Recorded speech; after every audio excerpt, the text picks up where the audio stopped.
Are we ready to begin? Yes, Guru Maharaj. Okay, he's saying not yet, and you're saying yes, so I'll begin. Nama Om Vishnupadaya Krishna Prestaya Bhutale Srimate Bhaktivedanta Swamin Iti Namine Namaste Saraswate Devi Gauravani Pracharine Nirvishesha Shunyavadi Paschatya Desatarine Jaya Sri Krishna Chaitanya Prabhu Nityananda Shri Advaita Gadadhar Srivasadi Gaura Bhakta Vrinda Hare Krishna Krishna Krishna Hare Hare Hare Rama Rama Rama Hare Hare. For our listening audience and I guess devotees here in Austin as well as in distant places, this is a Bhagavad Gita study group based in the suburbs of Portland, Oregon. And I've been invited to make a little introduction talk on chapter 18. They've reached chapter 18, text 50. And I'm just going to do a little summary and introduction to the section of chapter 18 that they're discussing. Maharaj, if you may I just quickly introduce you or have the honor of doing that? How quick can you do it? Very if it's quick, then okay. If it's not, then I'll just roll. Very quick, Maharaj. Okay, thank you. So it is my great pleasure to have the association of His Holiness Romapada Maharaj. And personally for me, he is a very, very, very special person. He is my Gurudev, my Diksha Guru. And just a little bit about him, so you all are familiar. He is a disciple of His Divine Grace, HH Romapada Bhaktivedanta Swami Prabhupada. He came in touch with Srila Prabhupada way back in 1969. I was definitely not born by then. And he has been ever since, which is now 52 years, he has dedicated his life since then. Since he joined ISKCON under the shelter of Srila Prabhupada, he has dedicated his life in spreading Srila Prabhupada's message, Lord Krishna's message. He took to the renounced order of life, which is sannyasa, in 1982. Maharaj, please correct me if I got that wrong, but basically really long time back. And ever since has been continuing the wonderful work which Srila Prabhupada entrusted him with, likewise to all his disciples. But Romapada Maharaj, Guru Maharaj has very, very sincerely taken that to heart and has been very, very actively spreading Krishna consciousness all over the world. And he does not have a home base. There's no home that he can call except for his 2 suitcases. I was amazed when I kind of came to know that, and when I saw that over the years, he really keeps traveling from one place to the other and keeps spreading the message of Lord Krishna all over the place, all over the world. One of the things that I like is his very, very crisp and very to the point and very very sweet as well as hard-hitting messages that he sends every week. Things that he comes across, he shares with us. His little blogs, his little articles are just a constant source of inspiration. And Maharaj has taken us for yatras to wonderful, wonderful places. And those are another thing that I have unfortunately not attended last few years, but I attended earlier. And they are just such an amazing experience to visit these holy places under the able guidance of such a saintly person. So that is who Maharaj is for me. And I am just so indebted that I got in touch with Krishna consciousness, with Srila Prabhupada, and with such a uh, sincere messenger or representative or of Srila Prabhupada, that I'm able to understand, or I'm trying to understand, I'm at least getting the opportunity to understand the message of Lord Krishna through Srila Prabhupada and through Maharaj's teachings. So thank you, Maharaj, for giving this association of yours to all of us here. And yeah, I'll just turn it over to you. And I have my wife here with me, Damodar Leela Dasi. So yeah, we both send our Dandavat Pranam to you.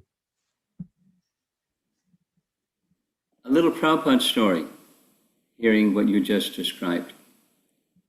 Going back to probably 1974, 73 or 74, in New York City, in a different area of Brooklyn than the present temple. Hot July summer day. I mean, hot for New York. Your temperature today is 90 degrees. It was probably 95 in New York during that visit. And I remember very clearly Prabhupada was speaking in a general sense on the Srimad Bhagavatam during the morning class. And then he waxed into a very soft-hearted mood. And he was nearly choking on his words, emotionally choking, saying, "My spiritual master found me in some dark place, and somehow he made me fortunate." He was emotional as he paused, and everyone went, "Jai Prabhupada." And then he said, he gave me an instruction. His instruction was, "You go to the English-speaking parts of the world, and as I have made you fortunate, you should make them fortunate, and so I have come." And the mridungas were banging, and kartals were gonging, and Jai Prabhupada. And then he looked at us, looked around the room, laser glance, saying, "And now I am similarly instructing all of you, just as you have received Krishna's mercy through my spiritual master, I am delivering that to you the same order. You go forward and make others similarly fortunate." And the room went nuts. Everyone was bouncing off the walls and ceiling, and Jai Prabhupada. And so I request all of you, as you have received something to make your lives fortunate, you make your best effort, of course, depending fully upon Krishna for the ability to do so, to similarly make others fortunate. Jai Prabhupada. So you have been discussing Bhagavad Gita for quite some time now. It's you're up at 18, text 50. So you know the theme of chapter 18. I'll cover it very quickly, and you have a document that does it in more detail. Chapter 18 is a summary of everything that's in the prior 17 chapters. It's a summary. Contents of a Gita summarized. So it starts with fruitive activity, and it moves from karma to moving into Gyan, and then we're introduced to what you most likely know by now is the yoga ladder. Very quickly, in this yoga ladder section, it covers a major part of chapter 18, but it starts with karma moving into karma yoga. So to move from karma to karma yoga, there's an extended section that deals with the modes of nature. The modes of nature get more attention. There are more verses in Bhagavad Gita on the modes of nature than any other topic in Bhagavad Gita. And there's a lot of them in chapter 18. So in chapter 18, the three modes of nature related to activity and the performer of activity and happiness and knowledge and renunciation and you name it, modes of nature, activities conducted by the modes of nature. And then to move activity that's in the modes of nature to activities that are towards the mode of goodness comes karma yoga, activity dedicating the results of activities to Krishna. And that has two divisions, according to our acharyas, particularly Baladev and Vishwanath. Prabhupada didn't make this distinction so vivid, but Sakam Karma Yoga and Nishkam Karma Yoga. What's the distinction? Sakam Karma Yoga is with desire, sakama. I do my prescribed duties according to the codes of Dharma, dedicating the results to Krishna, but I have some expectation. Sakam Karma Yoga. By that Sakam Karma Yoga, then gradually, very gradually, the modes of nature subside, their influence. We still have a body that has its tendencies, psychophysical tendencies, that doesn't stop. But the modes of nature, the tight grip that they have, slackens to a degree, and one becomes more elevated in the quality of goodness, which is very important in the yoga system or the yoga ladder. Move towards the quality of the mode of goodness.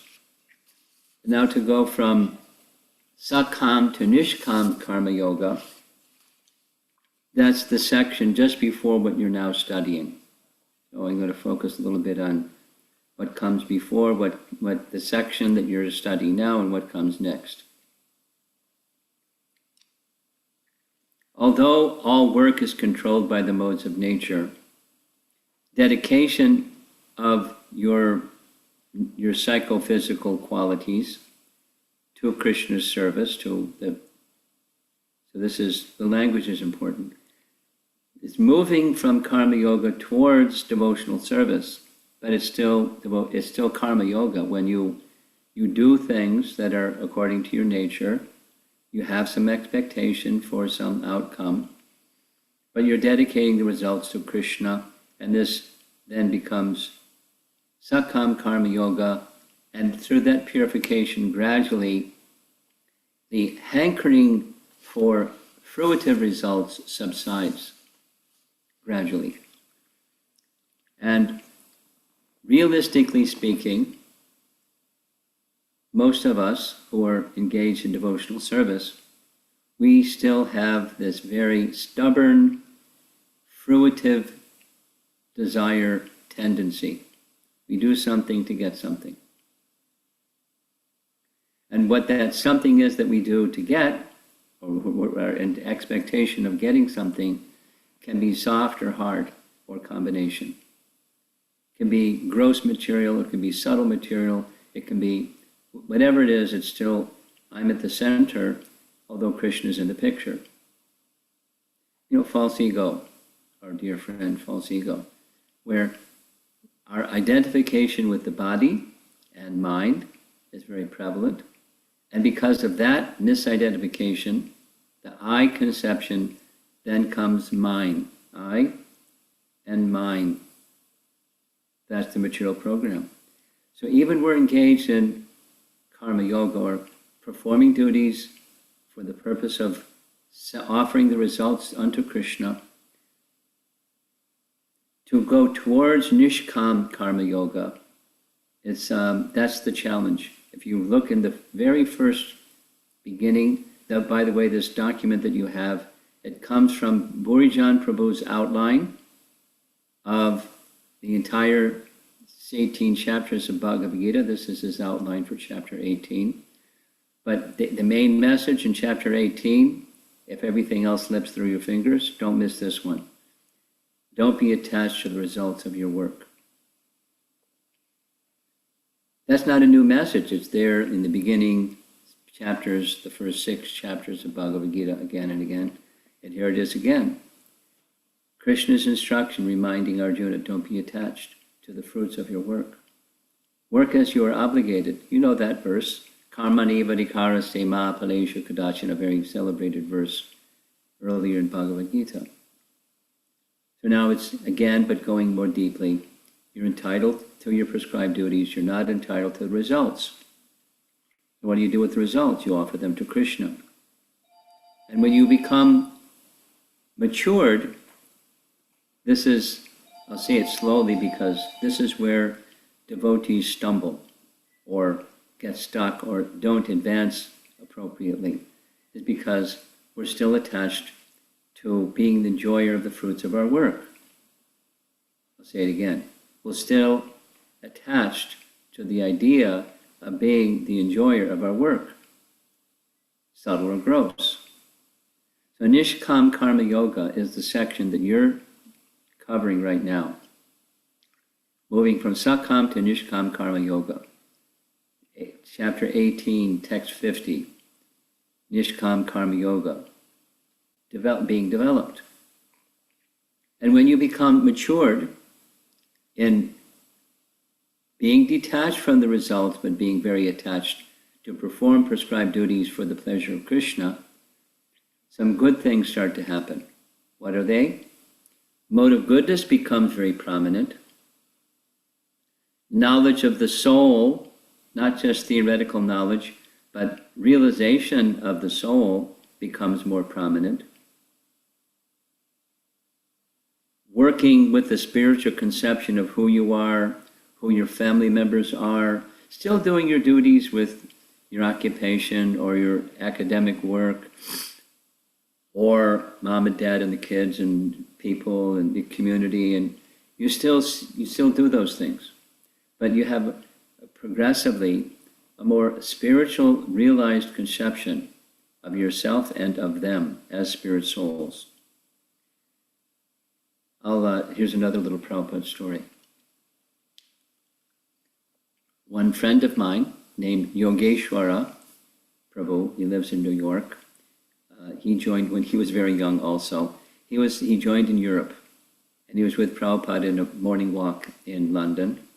And it was just the two of them, and he pointed to a tree, and he said, Prabhupada, what does a sadhu see when he sees the tree? Tree, not just your wife or your husband or your children or your friends or your classmates at school or colleagues at work, but just a tree. Because the same principle applies. And Prabhupada paused, didn't immediately reply, and said, one who is a pure devotee of the Lord, not saying this is how I see, but in third person, will not just see the covering, the tree itself, the body of the tree, but a self-realized soul will see the soul within. Not with the material eyes, but with the eyes of knowledge, and this is the Brahmabhuta stage. So coming up, very quickly in the series of verses you'll be discussing, is this celebrated verse, 1854. It has 4 parts. But it's the fruit of Nishkam Karma Yoga. The section that you're now studying is dedication of your work to the satisfaction of Krishna without attachment to the results of your work. Nishkam Karma Yoga. The understanding of the soul awakens. The mode of goodness becomes more prominent.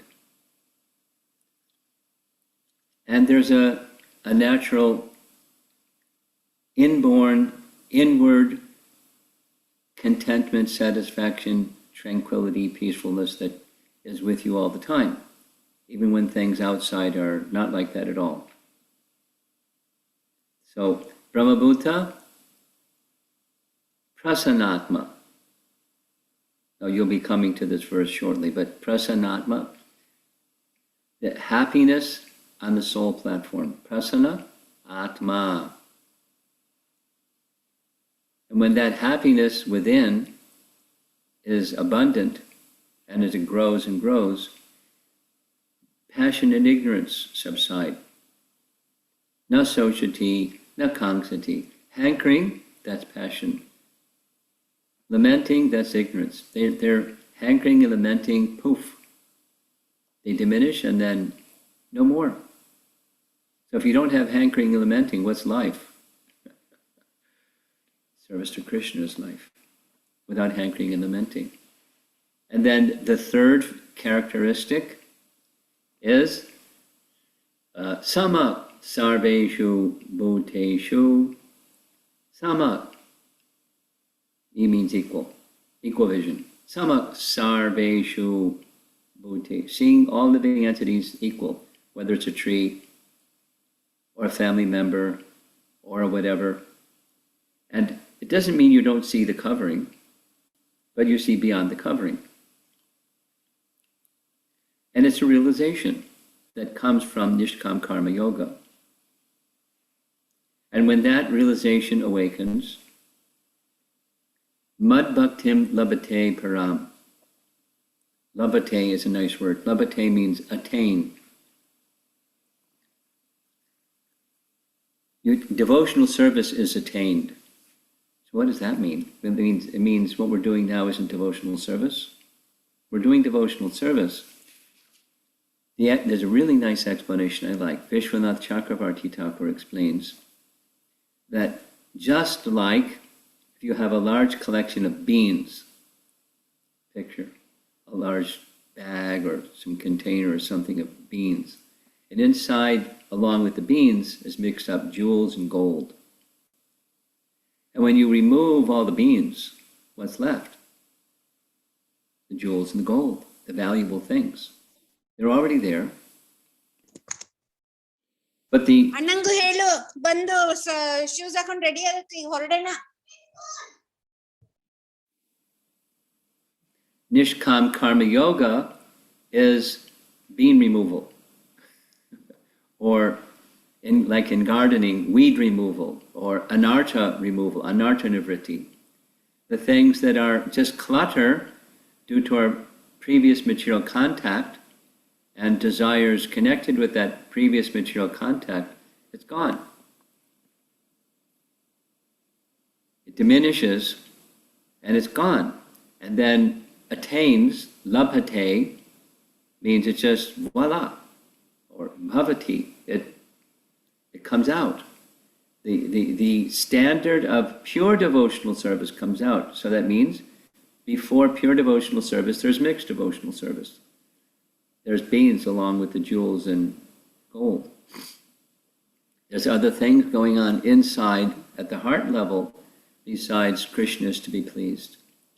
But by Nishkam Karma Yoga, then the awakening of bhakti, Shuddha bhakti, pure devotional service becomes your life's experience, your internal life's experience. Now we all know, if we haven't learned it already, you'll learn it. The anartha nivritti stage, or the eradication of unwanted things within the heart, takes some time, largely because they're very stubborn, and they're stubborn, and we're attached.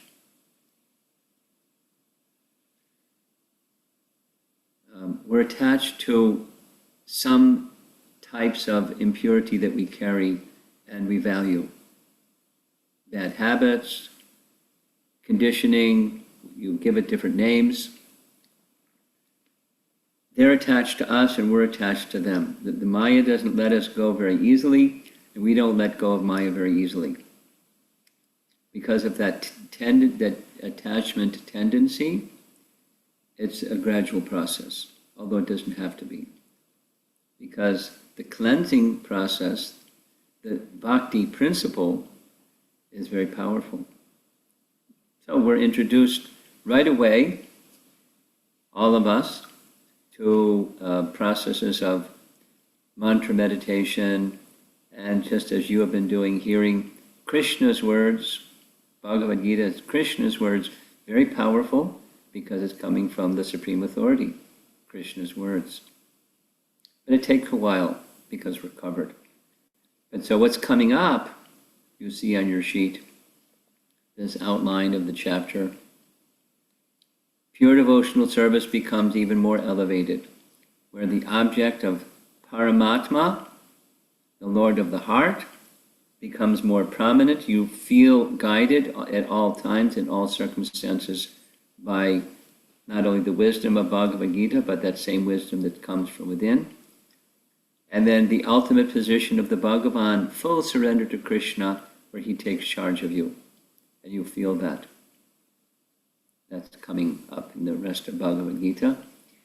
And then Arjun's giving up of his misgivings that you read about in the earlier parts of Bhagavad Gita. His commitment to Krishna, I'm ready to do whatever you have instructed. And then the concluding parts of chapter 18, where Sanjaya says, victory. There it's certain. Even before the battle begins, Dhritarashtra is the one he's narrating this to. Victory is certain. Now, that's a little summary of the section that you're in and the context of the section that you're in.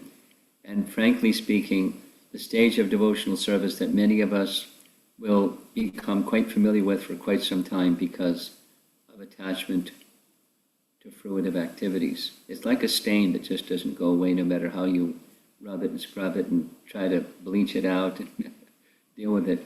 It's a very strong force in life, fruitive tendency. In the structure of the universe, I'll just say this one last thing. According to the cosmology of the Srimad Bhagavatam, this Earth planet is in the middle range. There's upper, middle, and lower planetary systems. Upper, mode of goodness. Lower, mode of ignorance. This plane, mode of passion. Fruitive activity is the symptom of the plane of existence. We've taken birth here. It's something we're prone to, and therefore we've taken birth here, and it's not easy. It's not easy to transform consciousness beyond the fruitive tendency, even in the presence of powerful devotional service. So be aware of what the internal enemy is, and take your medicine. Dedication without attachment to the fruits of your work to Krishna. Okay, so that's my little message, and I guess we're going to turn things over to Parama Karuna, and he's going to help us with questions you sent to him. Thank you, Maharaj. That was a very wonderful breakdown of the 1854 verse. It was amazing how you broke it down into 4 parts, Brahma Bhuta Prasannatma. Thank you so much. So I guess how we will do it is, again, it's not something I've fully prepared or, for, so please excuse me.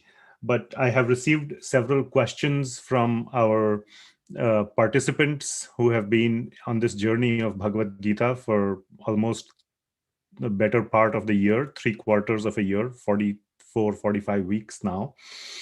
And I can go through those questions one by one. If there are live questions, please raise your hand in the Zoom, not like on the screen, but using that little button that you might see. And we can probably alternate between the questions I have received and the live questions. And also, I would like to request if you can all turn on your videos, that will be very nice. I'm sure Maharaj would like to see you, and especially when you speak, but in general as well. And yeah, with that, I think we will. Anything else? Yeah. So yeah, you should be able to find out fairly easily how to raise your hand in the Zoom, or you can just type your question in the chat, or you can just indicate in the chat window that I have a question and I will come to you. Anyway, basically, or you can just WhatsApp us that I have a question, please give me a chance, or something like that. So, and also, it's not just questions. You've all been on the journey of Bhagavad Gita, hearing Lord Krishna's wonderful words, very expertly and very accurately presented to us by Srila Prabhupada in his Bhagavad Gita as it is.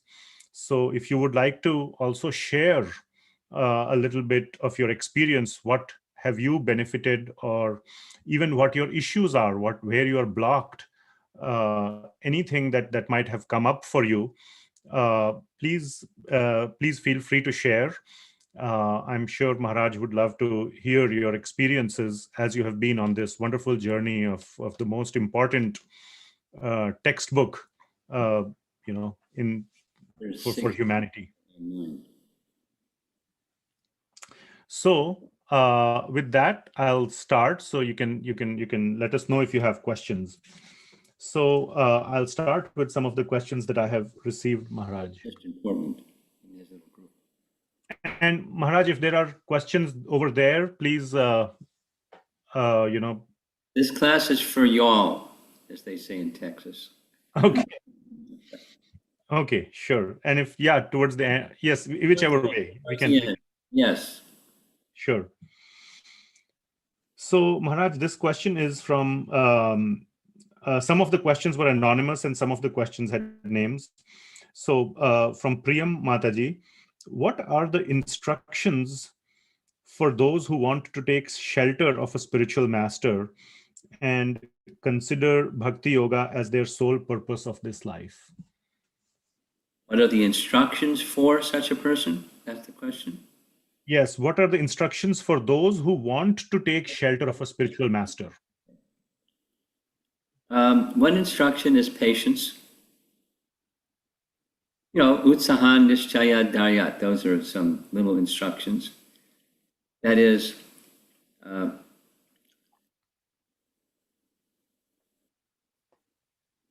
I can send to you, Parama Karuna, links that have this question answered like 25 times, because I have a question answer little place that I've been doing for 20-something years, and it's a common question, so it's been answered in different ways. Some instructions are, besides patience, is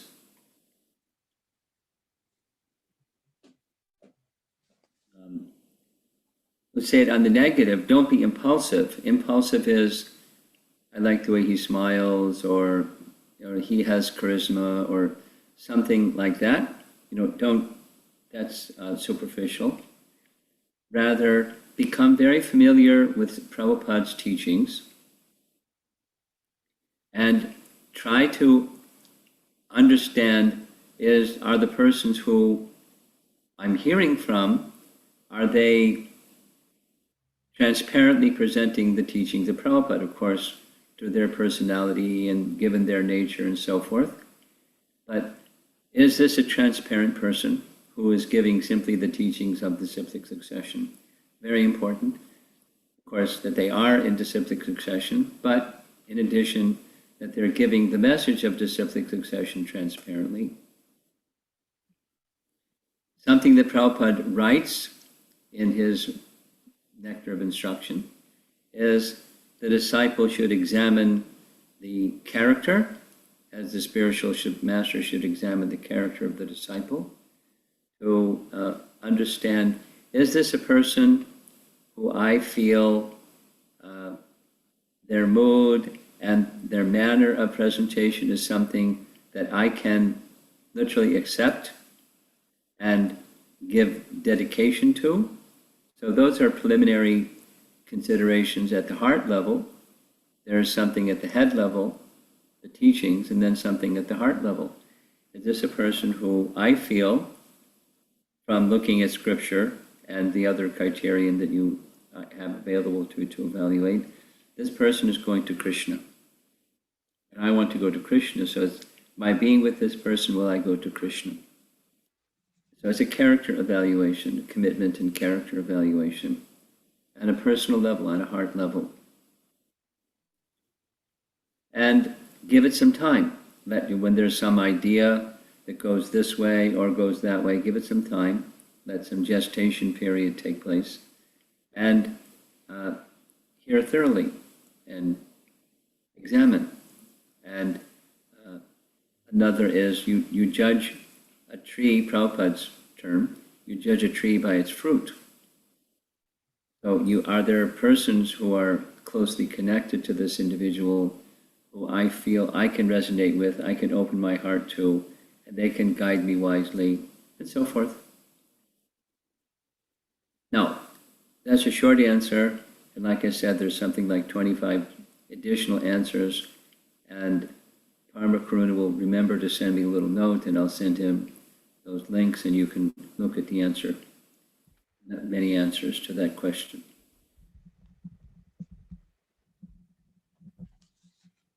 Okay. Thank you, Guru Maharaj. And there you can see Priyam Mataji over there, smiling and joining her hands. That was her question. Okay. Okay. Next question is from Medha Mataji about Jai and Vijay. I would like to make it a little more interactive. Do you want to unmute Medha Mataji and ask the question? Or do you want me to ask on your behalf? Yes, you please ask, Prabhuji. All right. So actually, I'm not 100% clear about the question. So I'll try to phrase the question. And you can correct me if I got it right, Medha Mataji. So the question either is about this long, sort of a very frequently asked question about Jiva falling back into the material world. Oh, okay. And after going back to the spiritual world, the Jiva never falls back. But she has not specifically asked that how come then we fell. But there's this other aspect to the question that she has, and maybe that's the emphasis of the question, where she says, I am under the impression that once you reach Goloka Vaikuntha, you don't come back. But Jai and Vijay were cursed by the Kumaras, so they had to be sent back. But they were not sent back by the Lord himself. So please clarify, because as I understand, once you reach Vaikuntha, the cycle of birth and death is over. So Mataji, is your question specifically about Jai and Vijay's return? Or is it about the Jiva? About the Jiva.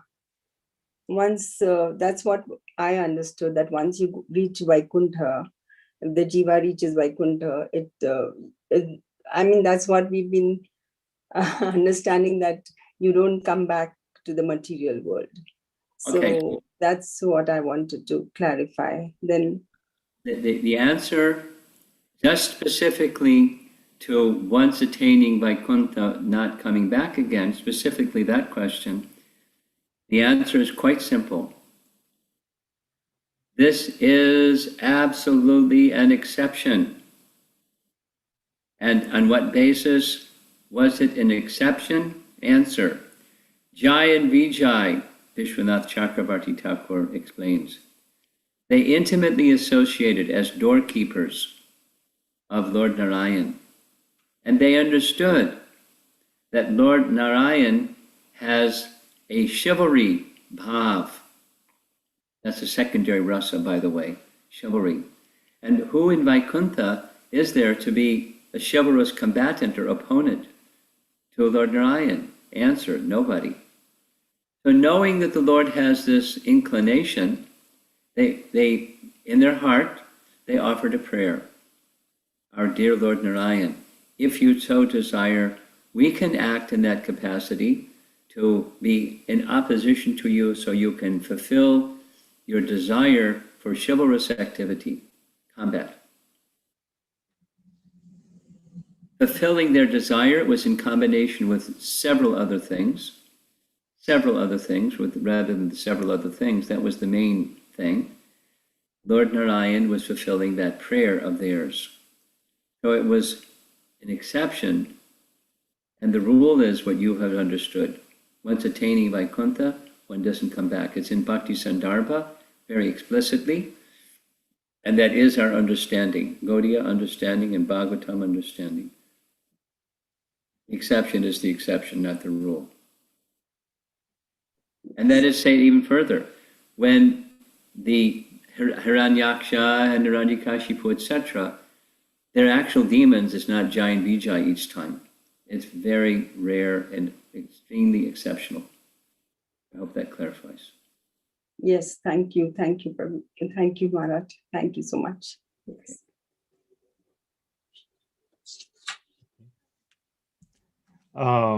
Then we have a question of a slightly different nature. This is an anonymous one, that regarding chanting japa. So there are some who are making gradual progress, and then there are some who immediately go to chanting 16 rounds of japa. So by the way, in our Bhagavad Gita class, towards the end, we do 1 round of japa every time to give participants a flavor of what japa is and what we mean when we say 1 round, and and all that. So suddenly going to 16 rounds of japa may not stick for long, and one may fall back. So how to make sure that the chanting of japa remains consistent, whether we go through the gradual path or through a quantum leap? Mm-hmm. How to be sure is 2 things: effort and mercy, or commitment and feeling yourself dependent upon the mercy of the Supreme Lord. One without the other is insufficient, whether it's gradual or quantum. And the commitment is between you and Krishna. And you can say your connection with Krishna is with those who are guiding you, or your spiritual master, or your Shiksha gurus, or those persons who are very close to you and you look up to. A commitment to them, which means a commitment to Krishna. That's the effort part. And the mercy part.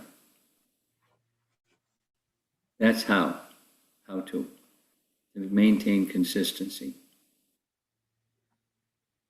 You can go higher,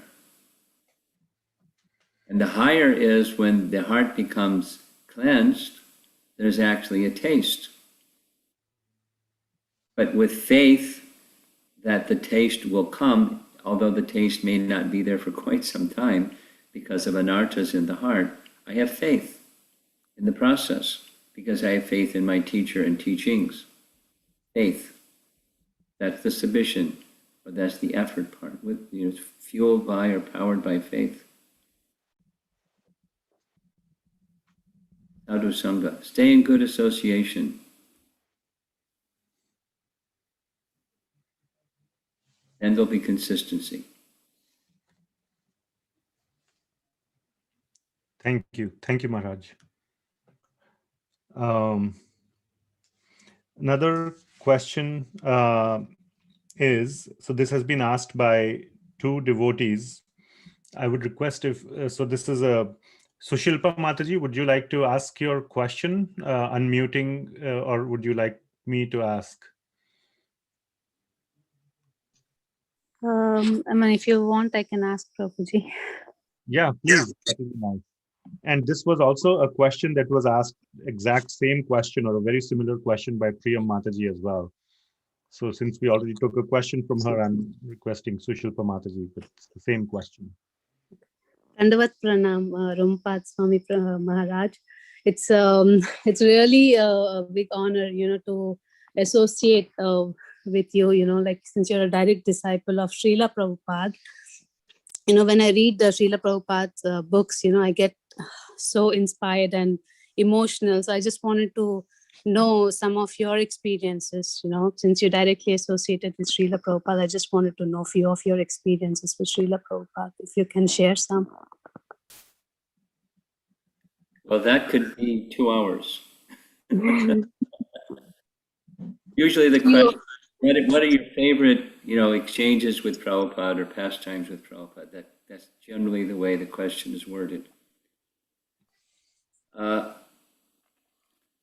the theme of how I summarized chapter 18, I would like to share one nice story. Two nice stories, Prabhupada stories. One was in relation to a morning walk. Maybe some of you online have been to Vrindavan. And way back when the temple was just completed, there was nothing.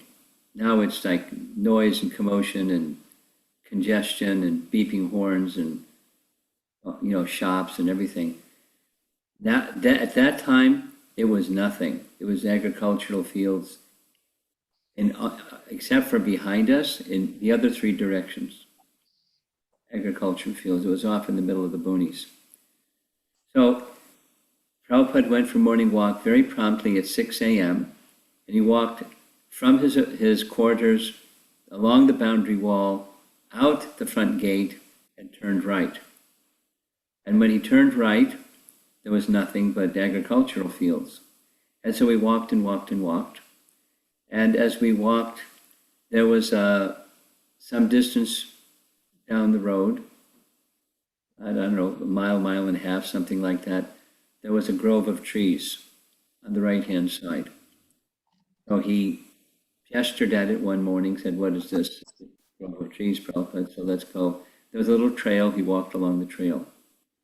And his mood at that time was instructing, of course, but his mood was instructing detachment. He was saying, Vrindavan is such a nice place. One can live one's life very simply, depending upon nature and giving one's full time and energy to Krishna's service. He walked over to a tree that had some pods, looked like string beans, growing from that tree. And he turned to someone, grabbing a hold of one of them and said, "Is this edible?" And, there's natural roots and so forth and so on. And he's saying the sadhu can live just from what nature supplies. We walked a little distance into that grove of trees, and at that particular location there was a bit of a cliff, kind of like a drop-off. And he pointed with his cane on the other side of the cliff, down in the agricultural field. There was a little cottage. He said, "See down there, there's a family and they have a cow. And the sadhu can go to the cow at milking time in the morning. He has his cup and requests some milk, and the little roots and vegetables and whatever is provided by nature and a cup of milk. And that's it. His economic requirements for the day are solved. The rest of the day dedicated to Krishna service." He looked at everybody like, "You got the message, right? Live simply." And then we walked a little bit further, and then I took it was purposeful. He turned to Brahmananda, who was taking care of different activities for Prabhupada, and said, right in the middle of this, renunciation, detachment mood, he said, "Did you get the $50,000? And Brahmananda said, "Yes." He said, "Did you give it to the printer?" "Yes." "Did you check the galley sheets and the initial run of the printing to see if the quality is good?" "Yes." There was some details. And Prabhupada said, "Very good." And then it was a 180. And then 180, he went back the other way. "Oh, life in Vrindavan is so simple, it's so wonderful."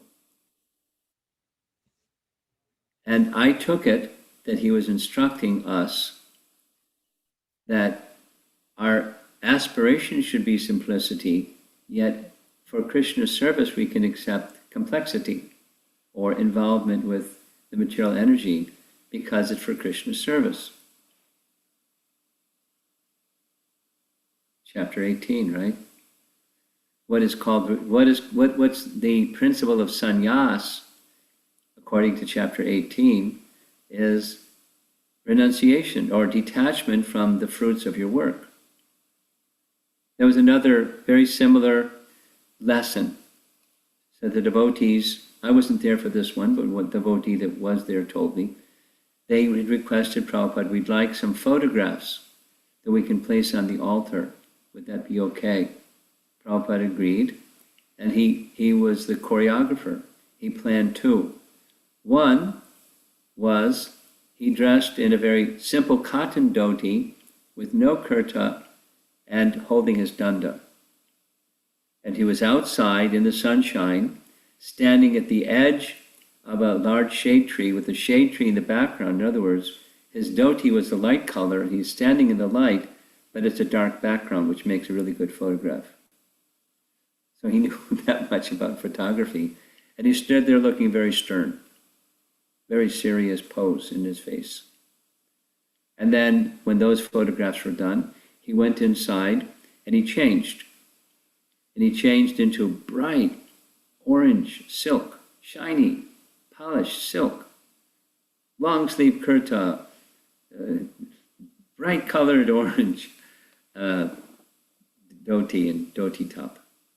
And he came out, the devotee said, Prabhupada put his hand over his head like this and did a little pirouette. He just turned around slowly and smiled. Looked at them and said, for Krishna, we can accept anything. He was teaching. For Krishna's service, we can accept. For Krishna's service, we can have next to nothing and be very contented. So if we do accept, it's not a fruitive acceptance. Now I'm a elevated sannyasi and guru, and so I get nice things. He was very happy with simplicity. And if something that was opulent came, he wasn't indulging himself. It was offering that to Krishna. My experience with Prabhupada was, without skipping a beat, he was always in the mood of giving. Giving instructions, giving lessons, giving himself, giving bhakti, very kindly, very expertly, very appropriately. And that givingness endeared those having anything to do with him, endeared them to him. Because the heart becomes filled with gratitude. Here's a person who doesn't need anything, doesn't want anything, and he's just giving. And he's always giving. And he's giving the best. Giving practical, but transcendental spiritual instructions. Always. Tirelessly.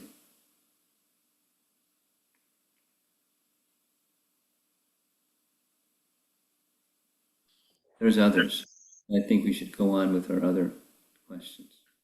Yeah, thank you so much for sharing your experiences. Yeah, it's really nice to listen to all of them. I can hear to those experiences all day, but yeah, thank you. There are many more. Thank you, Prabhuji. Yeah. Are there any live questions that devotees or participants have? Otherwise, I can keep going down the list, but it would be We have nice. something live over here. If you have something live over there first, because it's free. Yes, so Hare Krishna, Prabhuji. I do have a question, Prabhuji. Actually, two. I can share my first question. Swami Maharaj, Hare Krishna to you. Been waiting to see you. Actually, ever since we got to know you would be on this for this class. So this is my 2.5-year old. Her name is Siri, and she can chant the Maha Mantra also. Okay, Prabhuji, my question to you is, we do believe that Bhagavad Gita has solutions to all problems. I wanted to understand from you, how would you interpret what can we do for racism in the society from Bhagavad Gita? it's one of the practical problems that we are seeing, and it so happened just today. Actually, I happened to experience it for the first time, and I'm feeling little low. But I do wanted to ask you about if what I could do, or what strength you could provide me. And it was also the first day I actually went out with my japa bag. I'm proudly telling, I was so proud of to wear it today. And I went out with my japa bag. I did some chanting, actually, like, just doing my routine work. Even that happened today. But it was one of the days where I actually felt some some racism. uh, uh, you know I experienced racism as well. And I don't want to say what I did, Prabhuji, but I want to know how can the society change, or what can I do to make this place a better place for all of us. Okay, your question is not how to... Prabhuji, we are not able to hear you, Maharaj. We can hear him. I haven't been... I've been listening. Okay, Prabhuji, my husband... I muted you. I think there is some echo at your end. So why don't Yes, you Prabhuji. finish the question and then you mute yourself. Prabhuji, I finished my questions. I Finished my questions. My husband had muted us. I found out that. Thank you. Did I respond now, Parama Karuna? Yes, Maharaj. Okay. Well, the question is not how do you process when you're discriminated against. The question is how do you change the tendency out there for such dark things as discrimination, etc., etc. I will go to, if you don't mind, I'll go to the same concern that Srila Vyasadeva had. We'll give three answers. You can, any one or combination. Vyasadev's answer was Srimad Bhagavatam. And Shukadeva Goswami, Sutta Goswami's answer is Srimad Bhagavatam. That is to say, in this darkness of the age of Kali, that which gives light is the Srimad Bhagavatam. So propagate and exemplify the teachings of Srimad Bhagavatam. Live it and distribute it. That's something that you can do and each one of us can do. We're little people. What's any one of us going to be able to make a dent in what's going on? But that's the antidote. And collectively, the more the light of the Bhagavad is distributed and the qualities and character of a person who's living the life of the Bhagavad, that is a Vaishnav, then that is a very powerful deterrent for the degradation of the age of Kali. It's exactly what Vyasadeva saw. It's exactly the prescription given by Narada, and that's our faith. Second, listen carefully. Our founder Acharya saw the same thing, and he knew what to do. He had the one thing over and over. And again, Parama Karuna, you can remind me to send a little 3-minute, 4-minute video clip of Prabhupada speaking the following message in New York. In the beginning, he had nothing. In the darkness of the age of Kali. And what did he take shelter of? The Hare Krishna Mahamantra. Propagating the Hare Krishna Mahamantra, kaboom, the Hare Krishna movement began.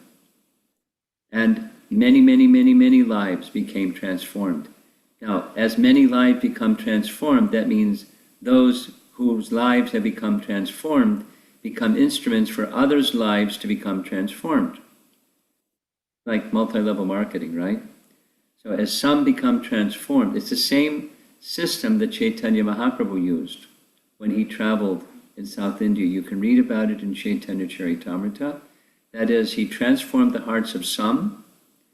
Those some wanted to stay with him. He said, no, you go back to your village and you share with them what you have received, and they did, and it was spread like, a good virus, a spiritual virus.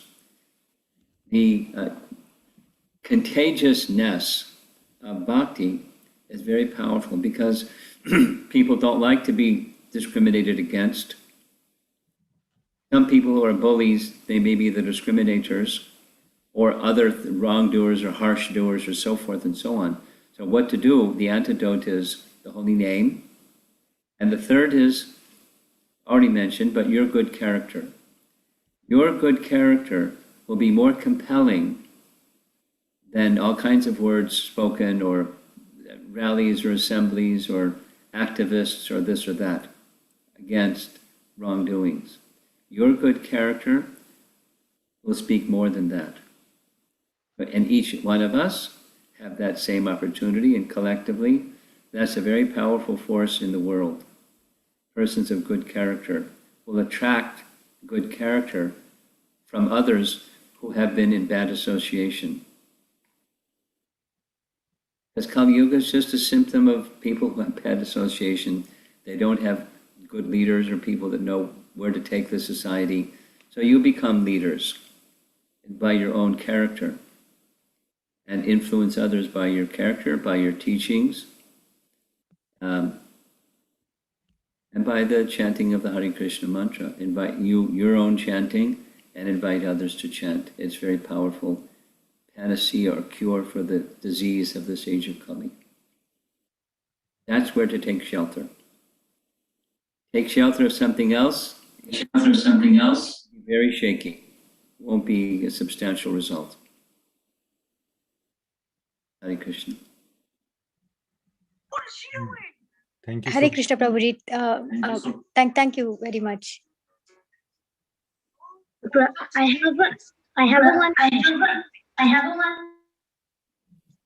have a question. Go ahead. I don't know. So, have you ever seen Lord Krishna in real lives? And can you tell us how Krishna looks like? Prabhupada would answer that question this way. Do you have deities? Have you seen pictures of Krishna? Is that picture of Krishna not Krishna? Yeah. The deity not Krishna? And that's what he looks like. I'll tell you, here's another nice Prabhupada story. Ready? Here's a Prabhupada story. In Boston Temple, where I joined the Hare Krishna movement, the first ashram, at that time, this was 1970, a few years ago, the ISKCON Press, it wasn't BBT yet, it was ISKCON Press, lived in the same building. It was a wood frame, single family residence, and we were packed in this house. So the artists were part of ISKCON Press, and I was told the story by one of the artists, fantastic, superlative artist named Muralidhar. He asked Prabhupada the following question, similar to your question. He didn't say, Prabhupada, have you seen Krishna? He said, what does Krishna look like? Because we're supposed to paint paintings of Krishna, so what does he look like? And I have a whole lot of posters and other paintings, and he showed Prabhupada. And Prabhupada said, yes, this is Krishna, yes. Then he showed him one where it was the face of Krishna in a cloud. And, beautiful artwork, but just a smiling face of baby Krishna in a cloud. He said, that's not Krishna, because Krishna is never alone. You won't find Krishna without his devotees. Mother Jasoda, or River Jamuna, or the cows, or the peacocks, or Radharani, or his cowherd boyfriends. You never find Krishna alone. So the word that was used at that time is, that's not bona fide. That's not what Krishna looks like.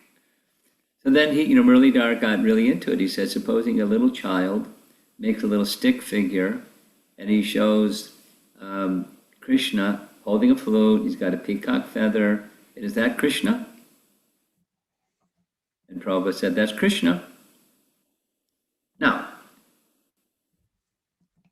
Don't ask me to explain how that's Krishna, other than the characteristics from the eye of the little child that's Krishna. So, ask a child that's made a little drawing and say, oh, is that Jagannath?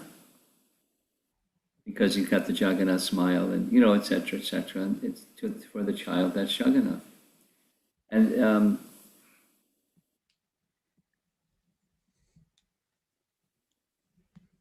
the appearance of Krishna is as we find in the scriptures. His eyes, his hair, his smile, his teeth, his peacock feather, his flute, threefold bending form, Tribhanga Lalitam. That's Krishna. That's what he looks like. And different artists, let me put it this way. According to the love of Krishna's devotee, that's how Krishna appears. He's like a Vaidurya mani, a stone that shows the color that you have the inclination to see. It has multicolors. So Krishna's appearance is according to the love of his devotee. And there are certain characteristics, and those characteristics are part of Krishna's form. So it depends on your love for Krishna, which feature of Krishna you'll see.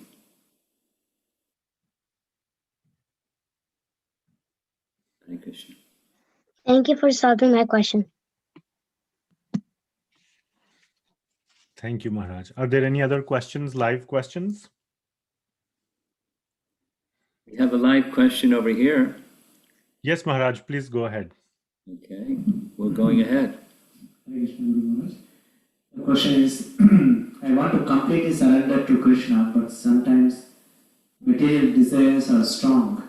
It keeps pulling you down and take your time away from Krishna. How to balance that?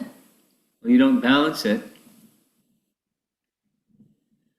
You accept that that's what your position is, and you see where you want to go, and you take steps in the direction of where you want to go.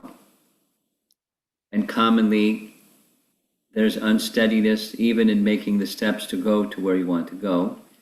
But you continue because you have, this is like, how do you maintain 16 rounds over a long period of time?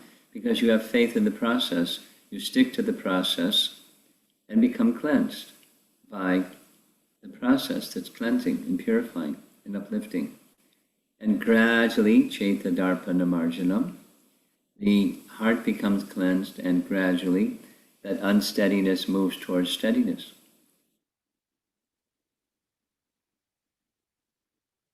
One more online over here. One more.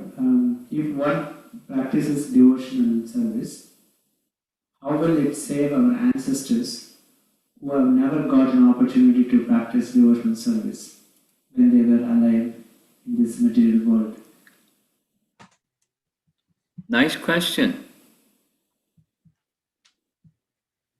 Because of family connection, one can say karma is the determining factor for family connection. One takes birth in a particular family or has certain ancestors because of karmic connections. And if you become spiritually elevated, or to the degree that you become spiritually elevated, your ancestors receive benefit. I suggest the person asking this question, you'll look in Krishna book or Srimad Bhagavatam about the story of King Nriga. King Nriga made a mistake, and he was cursed by the sages to become a lizard. He became a lizard. Krishna rescued him because he wanted to see Krishna. He saw Krishna. And you'll find in that section a very graphic and detailed answer to your question. According to the level of bhakti that you achieve, you can benefit your predecessor, ancestors in differing degrees. You become a pure devotee and the bell rings. So many generations before you and after you become liberated. They'll become a pure devotee. And those who you don't even know because they're your previous ancestors, they will become greatly spiritually benefited. It's just how the law of nature works, Krishna's arrangement. We have another question in the room. Is that okay? Sure, Maharaj. There are a couple of devotees who have raised hands as well. So Okay. We'll hold off the one in the room. We'll go to the raised hands people, and then we'll come back to the room. Sure. So Swanik, go ahead. And he has been very regularly attending the classes. I don't remember him missing a class or something. Very sincere student there. This is the young man in the upper left corner nodding his head, yes? Yes. Okay. Go for it. So my question is that how can we see Krishna in real life? How do we do what? How can we see Krishna in real life? How can you see Krishna in real life? Well, you have to have the eyes to see Krishna in real life. And what does that mean, to have the eyes to see Krishna? The answer is given in Brahma Samhita, and that is when the eyes have a special ointment or salve that covers the eyes, and it's called the ointment of prema, prema anjana. It's right in Brahma Samhita. One who has prema anjana, and you smear your eyes with the ointment of love for Krishna, then you can see Krishna. Then you can see Krishna. But how are you going to get that ointment of prema? You can't find it at Kmart or Target, or it's not available in the grocery stores, supermarkets, or so. How do you get it? How do you get prema? You get prema by serving those who are devotees of Krishna, Vaishnav Seva, by chanting of the holy name, Nam Sankirtan, and you take some prasadam every now and then. You try to dedicate just like this Bhagavad Gita discussion, you try to dedicate your activities, I guess your school age, so you dedicate your attending school as part of your service to Krishna at this stage of your life. You try to do it like that. You dedicate your activities to Krishna's service, chant the holy name, and serve the devotees. And gradually prema, that's natural within the heart, it awakens, it becomes prominent, and then you can see Krishna in real life. Okay? Thank you. Thank you. Can we take another one from the... So next is Sapan Prabhu. Would you like to unmute yourself and ask? And Hare another Krishna. one who has been very sincerely attending all the classes. Thank you, Sapan Prabhu. Thank you for this opportunity, Maharaj. Something that as I'm going through this process through the class and along with Parana, Karuna ji, that I've been struggling with is human psychology when it comes to material things is it's, when you try to engage very heavily in something, there's always the risk of burnout or that you just get fatigue. And I realize this is a spiritual endeavor, and so perhaps that same concept may not apply in this context, but it's something that is in the back of my mind. And I realized, as we talked about before, the goal is not to do 16 rounds of japa, but that's only one part of it. I mean, I'm just keeping the Krishna conscious in the mind at all times. How do you balance that, and what do you tell devotees who are on this path or journey? Well, specifically, you're asking the question, avoid burnout or excessive endeavor. So let me respond specifically to the excessive endeavor component of your question. How's that? Okay.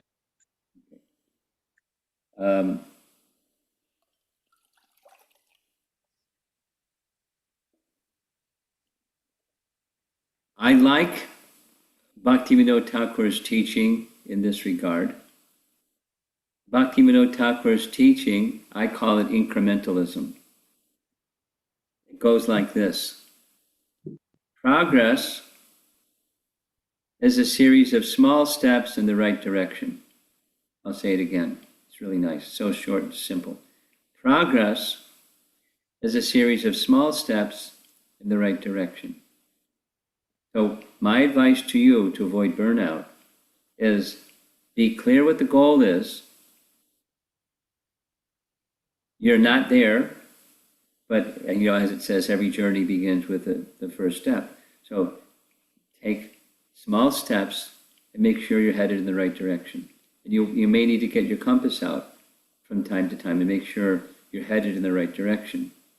Because you may think you're headed in the right direction and check your compass, you're not necessarily still heading in the right direction after some time. So recalibrate your direction picture and continue making small steps in the right direction. That's a very reasonable way to avoid burnout. You decide, here's the goal. We'll go like this. Here's the goal, and I'm down here. I want to get up here where the goal is. So let me take a doable step in the direction of the goal and maintain it. And maintain it, and maintain it, and maintain it until it's just part of my life. And then you have a celebration. And then you consider what's the next step. And then you take the next step. Small steps in the right direction will avoid burnout. What part of the stage of unsteady bhakti, it's got a nice Sanskrit name, anishtita bhakti. So don't feel bad if you find yourself in unsteady bhakti, because it's the whole category of bhakti. Standard. Unsteady bhakti is a standard. So there's going to be a sine curve. It goes up and it goes down, it goes up and it goes down, it goes up and it goes down. So there'll be unsteadiness to some degree. That's just standard. But you try to maintain steadiness. And not too high, not too low. Try to maintain steadiness. So take a standard that you can maintain and you do that. Whatever it's, the things to do or the things to not do, austerities. Whatever austerities you perform, let them be something that's sustainable. It can be in the workplace, it can be in the spiritual endeavors, it can be in your relationships, it can be in, your life. Moderation is the language used in Bhagavad Gita. So take that incremental step approach towards the goal, and you'll be in good shape. And keep good association, the same as this earlier question. Stay always in good association. Sadhu Sangha will be the ballast that will help you. Even if some burnout sensation starts to come, you take shelter of sadhus and you'll be in good shape quickly. Okay, thank you. Thank you, Maharaj. Can we take more here? Yeah, or? This is your show. We're your show. Krishna's show. Krishna's show. I mean, the Portland Sangha's show. Gopal, you were next in the raising your hand, so you can go ahead and unmute. And Hare Krishna Maharaj, thank you so much for coming here and answering these questions. I just had maybe it's a little bit open-ended question, but just like for me, myself, like I'm going to probably be going to college pretty soon. And then just the question there is, it'll be an environment where everybody surrounding me is probably not having a good consciousness, and not even from like a motive goodness standpoint, might not be even having a good consciousness in that sense, let alone a Krishna conscious mindset. So how do I, what are just some, can you just elaborate maybe on how I can try to stay steady in Krishna consciousness, and even just like motive goodness, even at that level. And Welcome to life. yeah, Because it's in school. I mean, you're a student, so college will be less association and more of everything else. But the same thing that you've been doing to maintain while in high school, you continue to do them. He was homeschooled, Maharaj, so that's a little. Oh, and also like here you also have the constant association of the parents who are doing a lot of devotional service, and that I think just that one itself is, that factor itself is super big in maintaining. yeah. Well, now you're a young adult, and so welcome to life again. So homeschooled has its, I also, then the homeschooling Shakti says, this is what I understand happens where there's homeschooling. You have a self-starting mechanism inside that's not what others have. Others have, the perks of competition and all of those things. Now, you have as a self-starting mechanism. So you have a sense of what's important to you and why you want to learn and why you want to grow and why you want to be who you are. So that is now going to get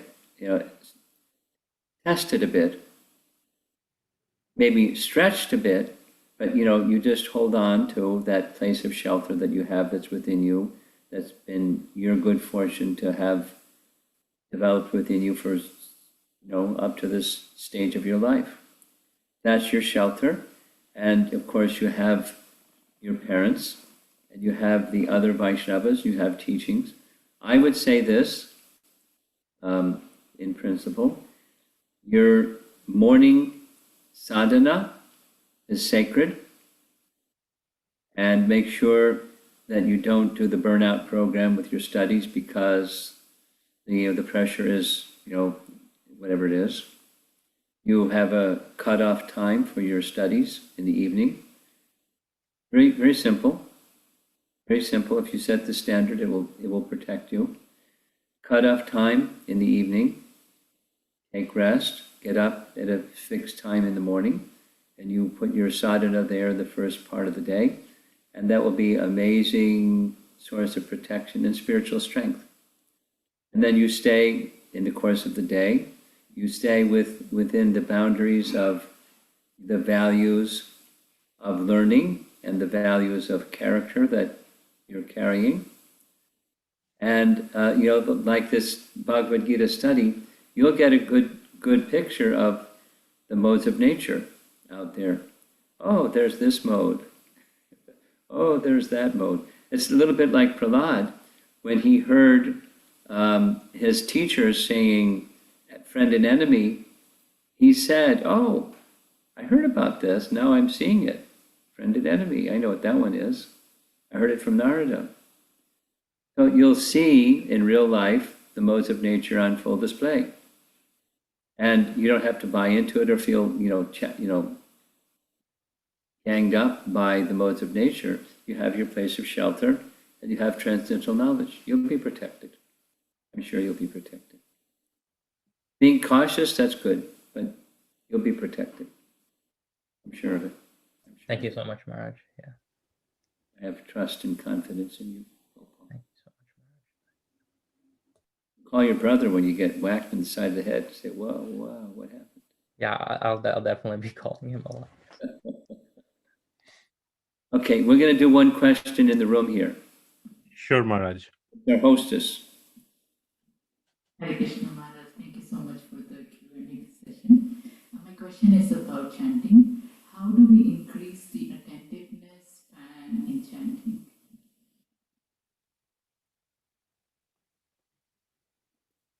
That's a classic question. And it's one that doesn't get resolved lickety-split. It's an ongoing.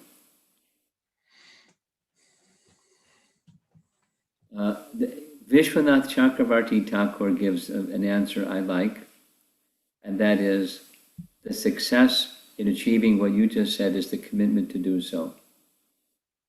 That is to say, there are different tools or strategies or principles that one can apply,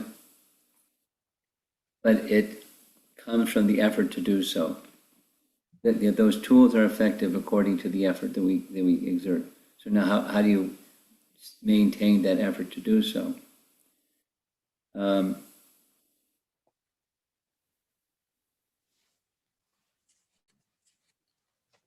Accepting that there's this, twice we had retreats in Gitanagari on the theme of, Gitanagari is a farm in Pennsylvania, on the theme of acceptance and progress.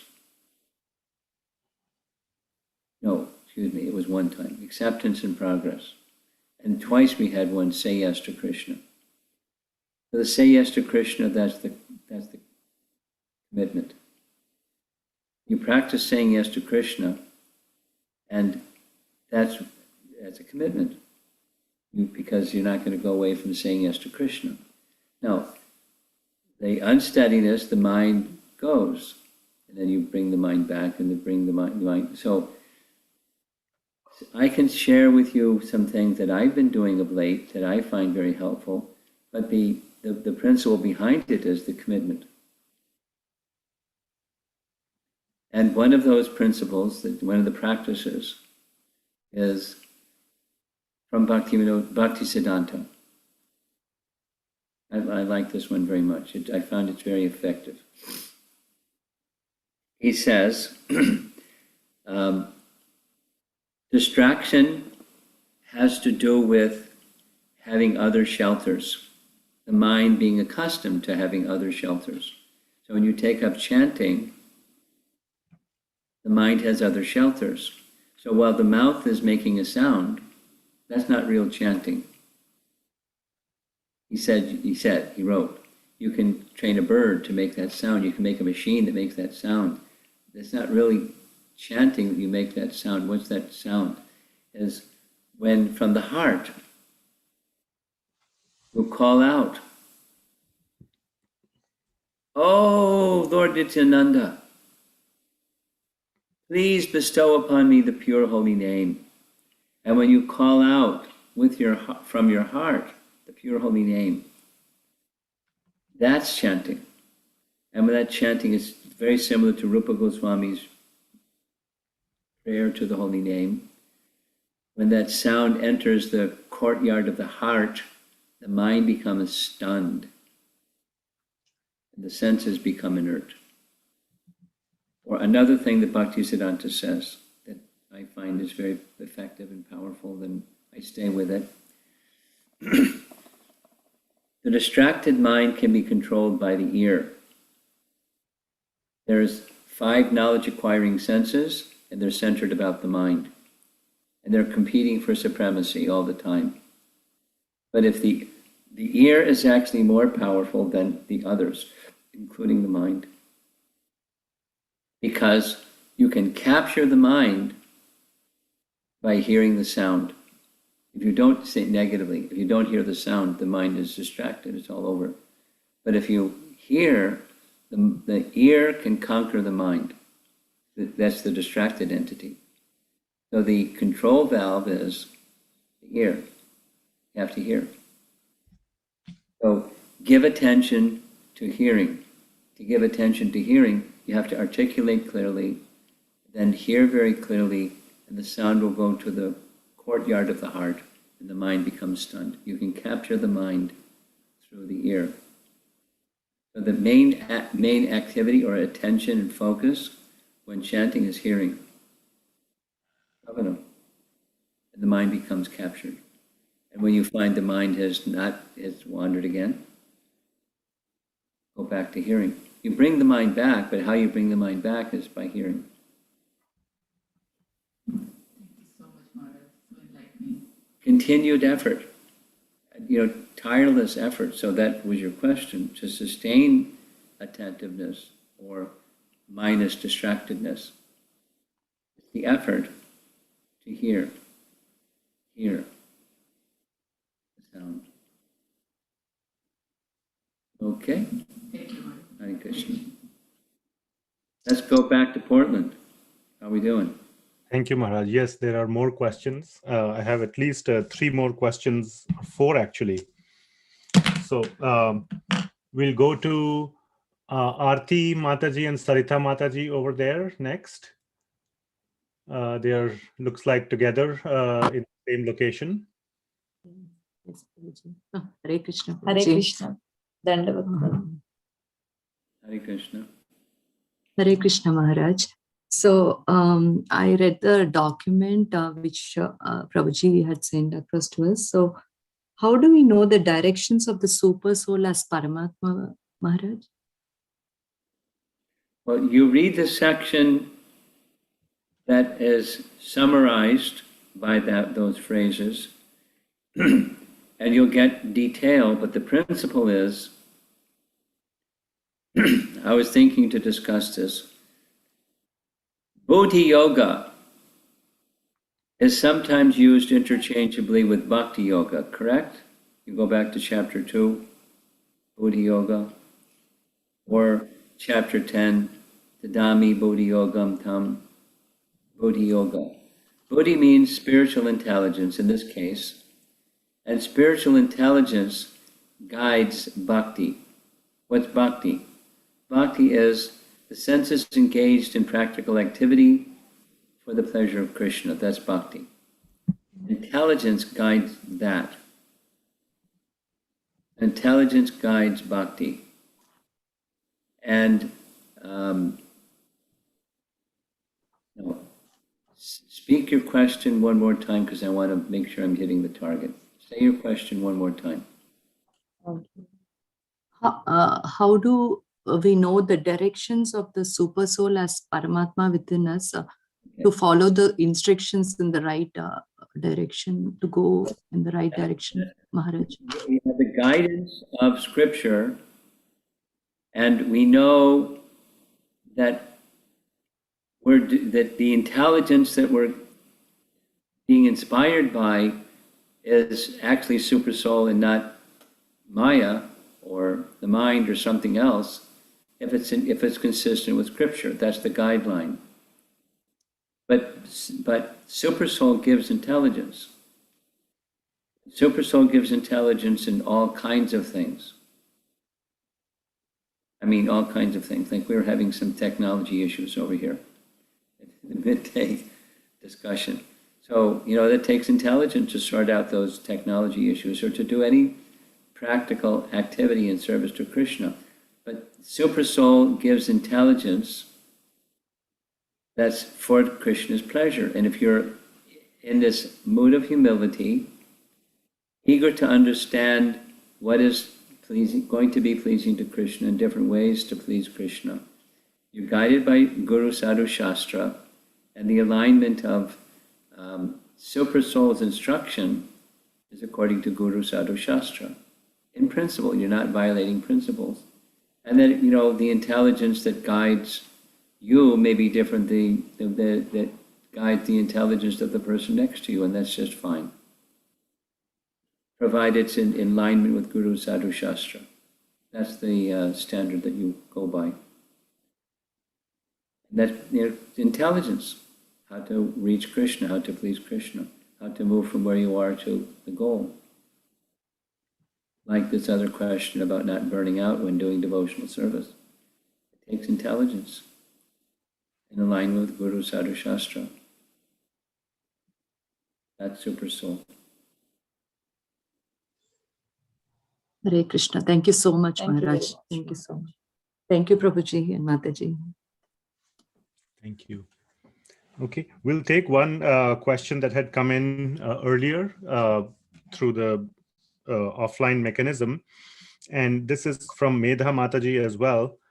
Do you want to unmute and ask? This is about the demoniac nature, or do you want me to ask, Mataji? I will ask. I will ask. Yeah, please. Yes. Maharaj, Dandavat Pranam, Maharaj. This is, I was just wondering, my second question was that the Lord is the source of each and everything. So one accepts that the Lord is the source of demons too. But it is clear that Lord is Sat Chitananda. Please, can you elucidate on the demonic nature? Is it the modes of at work, or Lord? I was just wondering whether Lord Brahma's creation or what. That's what I wanted you to elucidate. Well, Krishna is the source of everything, and everything includes everything, including divine and demoniac nature. He's the source of everything. And it's both guna and karma at work. Now, he's not directly hands-on with karma. He's not directly hands-on with guna. He's Satchitananda. But within that Satchitananda form of the Lord is everything, including, the modes of nature and karma, the laws of karma. And the overseeing of the laws of karma is done through other agents. So, within this world, just as Krishna is describing in Bhagavad Gita, divine and demoniac nature, he's the source of both. He's the source of both. And he's permitting those who do demoniac things to do demoniac things. And there's karma for those demoniac things, and there's further and further darkness for those who do the demoniac things, and that's under the permission or sanction of Supersoul. When they do those demoniac things, the good news is, periodically the Lord will come and liberate them from that material contamination. At least at the end of the age of Kali, Kalki personified comes and frees everybody from that bondage of all their sinful activities they've been doing. And such yoga goes way back up to the top again. Mm-hmm. He uplifts, but he also sanctions and gives reward and punishment accordingly. Yes. Okay. Thank you. Thank you, Maharaj. Thank you so much. Thank you. Thank you, Maharaj. Next, we will go to Anita Mataji. Hare Krishna Prabhu. Yes. Hare Krishna Maharaj. Thank you so much for all the wonderful answers you've been giving us. I have a question, like being a neophyte devotee, I'm making slow progress in my spiritual advancement. So is it okay to still ask Krishna for some material desires? Like sometimes when I go through tough times in this material life, is it okay to think that, okay, Krishna is, even though it's a materialistic desire, Krishna will show us, he'll take care of us, he'll guide us. It's all his plan, and he'll definitely shower mercy on us. Is that even okay to? Yes. Is it okay to have that line of thought? 5-6 times. The answer is it's okay. Now, is there a higher position? Yes. But is it okay? Yes. There's a verse in Bhagavad Gita where Krishna says, 4 types of pious people, like you, may surrender unto me, and one of them is those who want something material. Let's take a look at Prahlad Maharaj. Dhruva Maharaj. You know the story of Dhruva, right? Mm-hmm. Yes, Maharaj. He wants something material? Boy, did he want something material. Big time he wanted something material. And he went for his something material from Lord Vishnu. And the good news is he became free as he approached Lord Vishnu, and same will happen to you. As you approach Lord Vishnu for something material, you'll get spiritualized. That's the good news. Yes, Maharaj. I remember reading like Lord Krishna purifies the intention with which you're coming to him. You got it, exactly. Yeah. Yes, Maharaj. Yeah. Thank you so much. Thank you. Thank you. Ram, you have a question? Yeah, so Hare Krishna Maharaj, thank you so much for coming here and answering so many questions. What I wanted to ask is pretty similar to what Gopal was asking. But so far, the sort of things I've been doing in my practice of bhakti are like they've been pretty much constant for a long time. And it sort of just becomes like stagnant or like routine, especially since we haven't been going to the temple as much because of like the pandemic and everything. There isn't that sort of like association that you will get every week, and sort of Teenager. it sort of like boosts every week, and like sort of you remember every day that, okay, that this is something I do, but it's sort of becoming a little stagnant, and then eventually like a little like less quality as well. So would there be any like ways to sort of keep like being very motivated and interested without getting that kind of association? Well, count your blessings, because when it's not pandemic, you've received abundant association in so many ways, and you're miles and miles and miles ahead of those that haven't had that association. So look inside and feel the gratitude for what you have received, and you'll feel more full than, I'm less than full. And second is, pandemic-wise, there's opportunities for association that devotees have learned just by the circumstance to seek that association in these alternative ways, just like we're doing right now. Because of pandemic, I'm not with you in Portland, but we're together in this way. So similarly, seek association in that manner. I mean, I'll give a little example. I know you love kirtan. Like you're kirtan madman. You love kirtan.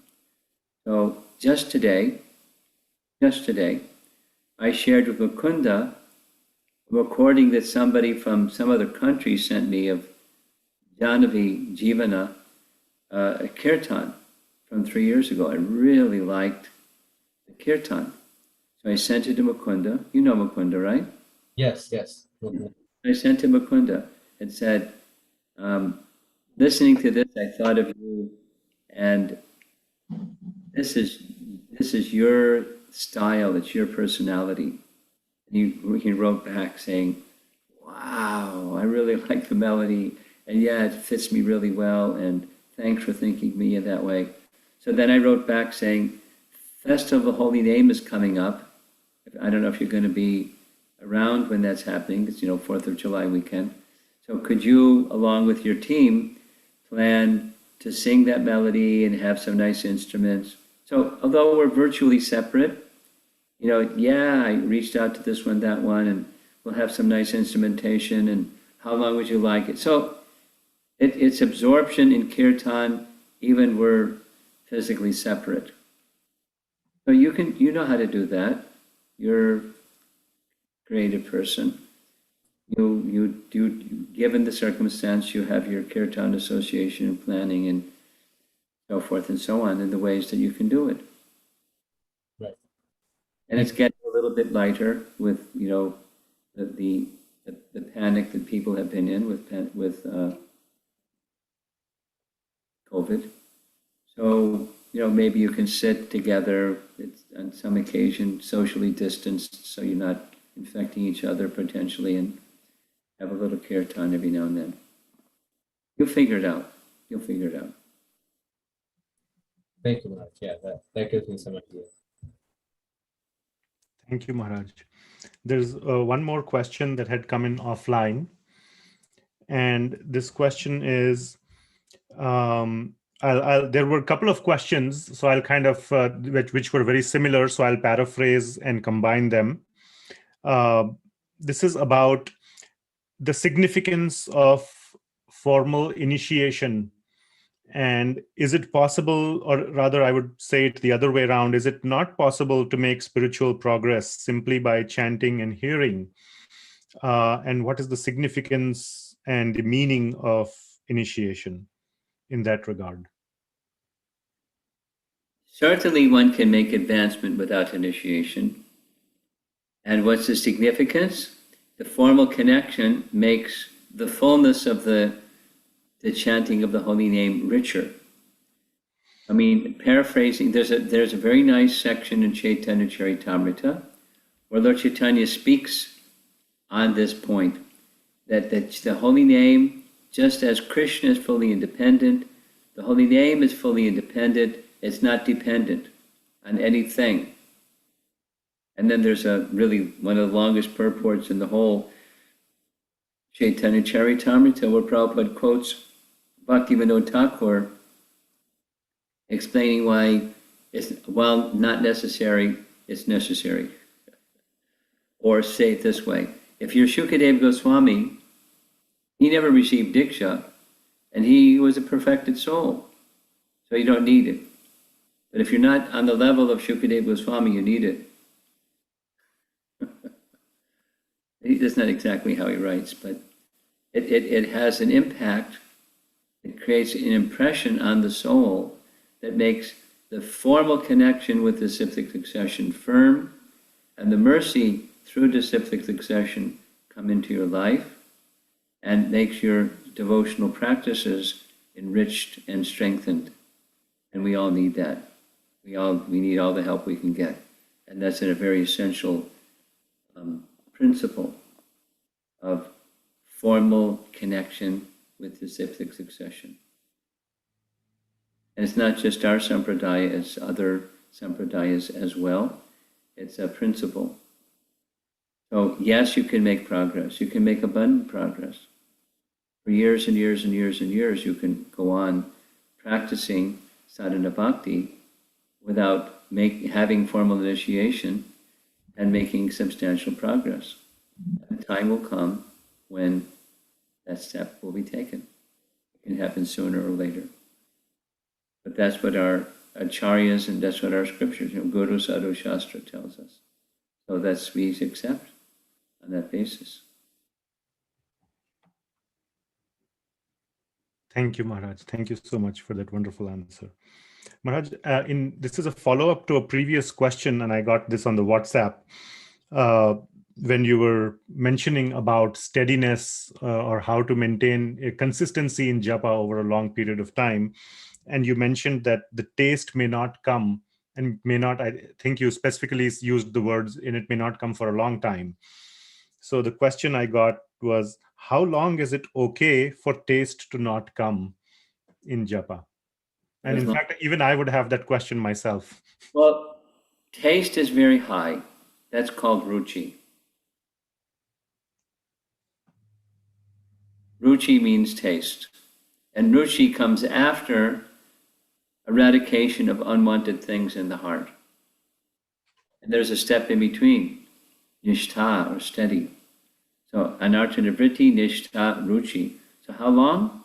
A lot depends on the effort that you make. Back to the earlier question. Everything depends upon your effort. This is Vishwanath Chakravarti Thakur. And what's the fuel or the propellant? What propels effort? It's from the heart level, wanting to connect with Krishna. And the initial stages, according to Bhagavad Gita and practical experience, like Anita's question, the initial stage may be, I want relief from distress, or I want something. It's me-centered. And the taste is when it's no longer me-centered. It's Krishna-centered. Because that's real taste. My desires is not very satisfying. And having them fulfilled, it's all superficial. My desires are superficial. The deeper desires is Krishna's love. It's Krishna's happiness. So how long will it take? It depends on our effort. And what's that effort? The effort is being connected. Like this question in the room here about sustained attentiveness. That's connection. When you want to be connected, there's sustained attentiveness. Isn't it? Yes, Maharaj. Be very patient. Say there's somebody that you're very close to, and there's whatever it is, some hardship in the relationship comes, but you're very dedicated to the person. You stay dedicated to the person. You stay dedicated to the person, you stay dedicated, because the person is very important to you. And the obstacle in that relationship may, in course of time, at least in terms of Krishna will, be cleared. Vishwanath Chakrabarti Thakur discusses this very beautifully in Madhurya Kandambini, chapter 3.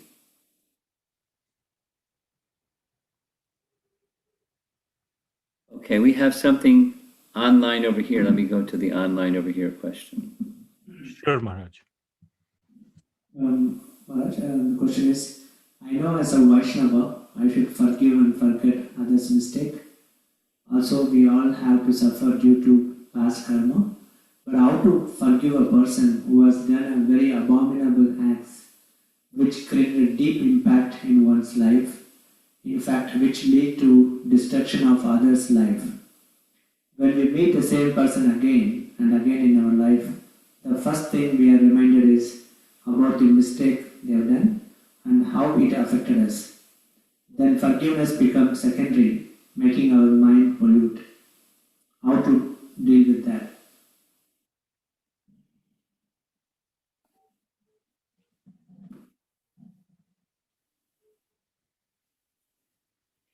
This is the overcoming negative emotions topic. When a negative emotion comes and it's really powerful, how do you deal with it? This is one particular kind, and there's others, and there's others, and there's others.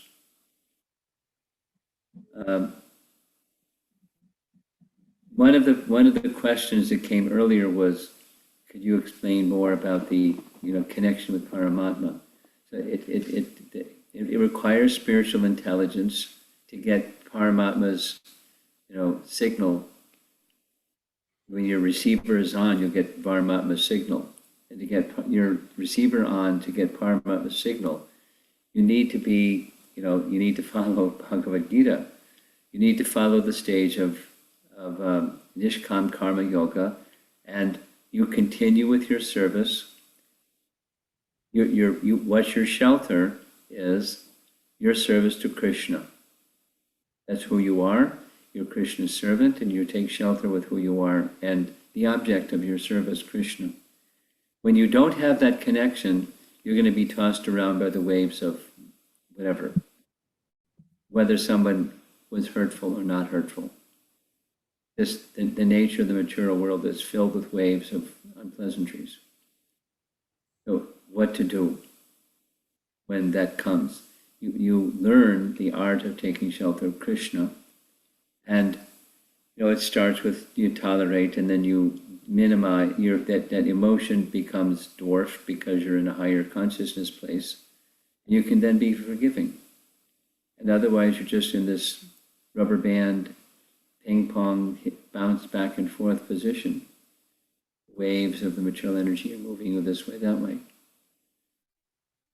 It's not a very pleasant ride. Take shelter.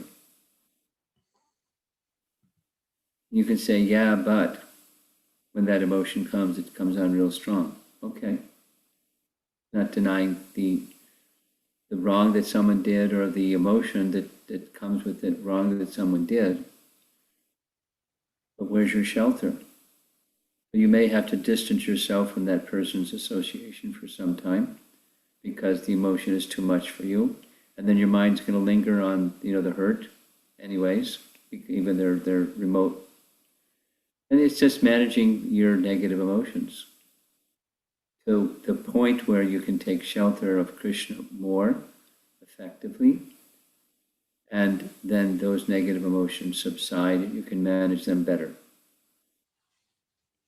And make intelligent decisions how to be in the mood of serving that person in higher consciousness. I think we should end. How about you, Parama? Do you think we should end? Sure, Maharaj. Yes, we are coming close to the 2-hour mark. I'm winding down. My energy level is like fast. Sure, Maharaj. Sure, absolutely. You have We have one in-room question, and she's been very patiently with her 3 kids, keeping everyone entertained. And Sure, Maharaj. And I would just like to say one thing while that other question is being asked. If 1 or 2 devotees from our Bhagavad Gita group would like to express some appreciation for Srila Prabhupada and their gratitude towards Lord Krishna for bringing Bhagavad Gita in their lives on behalf of the group, please feel free to do so. Raise your hand or... I'm going to ask permission to excuse myself because it's 8 o'clock over here, and I have a class tomorrow morning at 6:30 for the China devotees. And I have a 45-minute drive to get back, and I want to take this one question and fold my palms and leave the program here. Sure, Maharaj. That sounds great. Okay, thanks.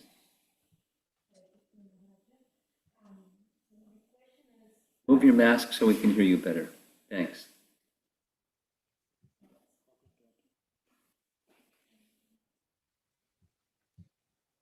But compliments while we're waiting. You manage your children really expertly.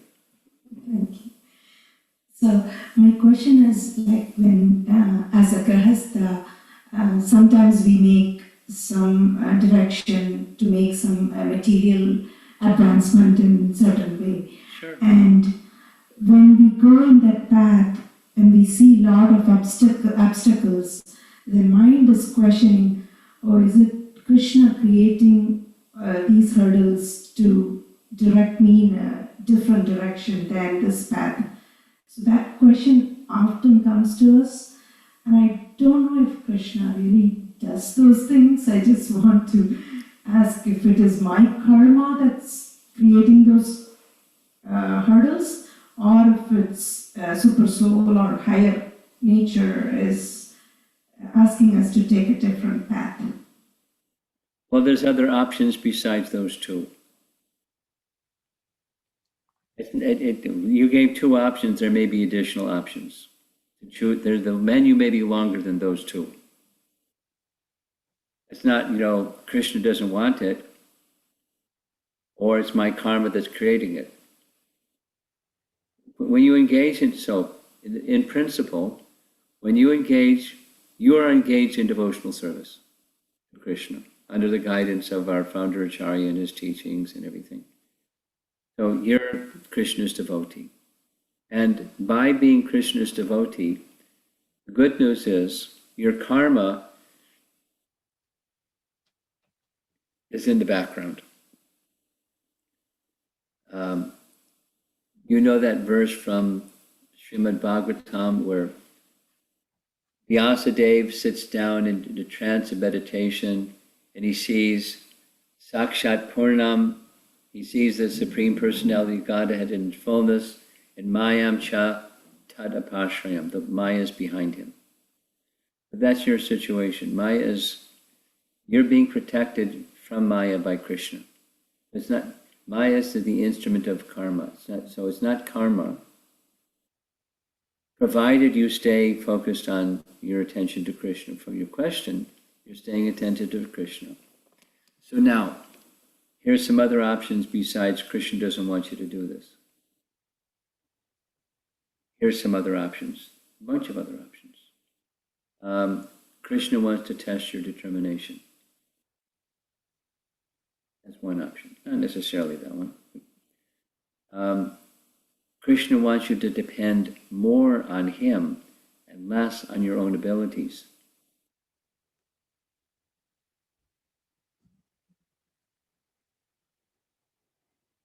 For material advancement, we don't want to ask Krishna for... We don't ask, like Anita's question was, is it okay? It's okay.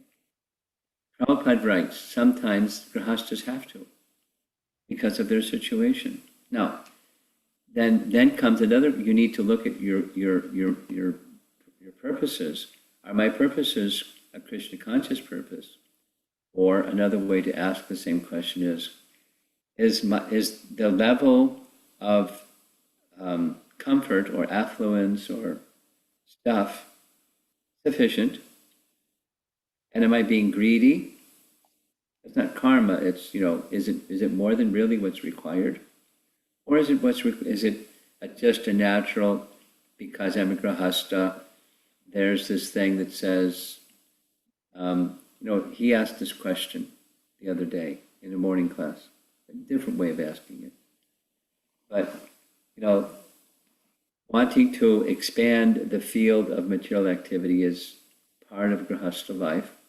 And, where is the boundary for that? Is if that came into place, is that going to be enough? And you need 2 of that, and you need 5 of that, and what's enough? What's that? That's an important question that you should be asking yourself. Is it really, for Krishna that this is being done, or is it the mode of passion, and Krishna wants me to wind down the mode of passion and be more peaceful with what has come by its own accord? So come by its own accord doesn't mean you sit in a hammock and sip lemonade.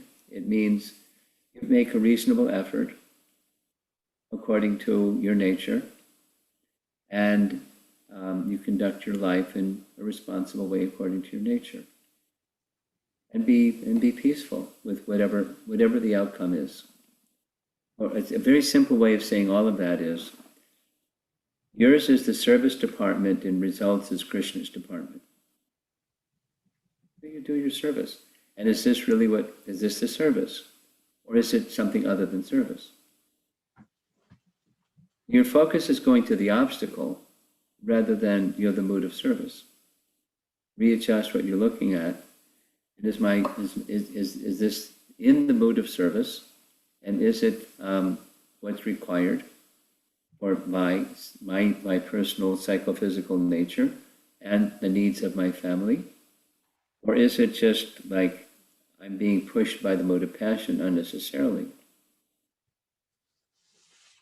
Anyway, so you look at those parameters in addition to the 2 that you mentioned. And then you turn your attention to scripture and your chanting, and you continue to be patient and look for the answer out of those different options. And you move. This is where the super soul question comes. Is it the direction of super soul, Krishna, to me, to moderate my efforts or my plan or my expectations or whatever, according to Krishna's plan?